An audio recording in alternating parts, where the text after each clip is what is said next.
Iran மீதான போர் வெகு விரைவில் முடிவுக்கு வரும் என்று அமெரிக்க அதிபர் ட்ரம்ப் தெரிவித்துள்ளார்.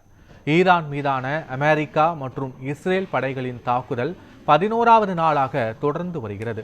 ஈரான் போர் மற்ற நாடுகளில் பரவி வருவதால் மேற்காசிய பிராந்தியம் முழுவதும் பதற்றம் நிலவுகிறது. போர் காரணமாக எண்ணெய் மற்றும் எரிவாயு விநியோகத்தில் பாதிப்பு ஏற்பட்டுள்ளது. இதனால் ஒரு பீப்பாய் கச்சா எண்ணெய் விலை $100 தாண்டியுள்ளது. இந்த நிலையில் ஈரான் போர் இந்த வாரம் இல்லாவிட்டாலும் வெகு விரைவில் முடிவுக்கு வரும் என்று அமெரிக்க அதிபர் ட்ரம்ப் தெரிவித்துள்ளார். அதே நேரத்தில் ஈரான் தலைநகர் டெஹ்ரானில் உள்ள முக்கிய இடங்களில் அமெரிக்கா மற்றும் இஸ்ரேல் கூட்டுப்படைகள் குண்டுமாறி பொழிந்து தாக்குதல்களை தீவிரப்படுத்தியுள்ளது.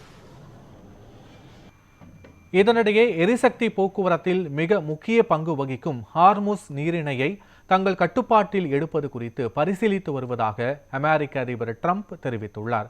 உலகின் 20% எரிசக்தி ஏற்றுமதி ஹார்முஸ் நீரிணையை ஈரான் மூடிவிட்டதால் எரிவாயு மற்றும் கச்சா எண்ணெய் விநியோகம் சீர்குலைந்து பல்வேறு நாடுகளில் எரிசக்தி தட்டுப்பாடு ஏற்படும் ஆபத்து தோன்றியுள்ளது.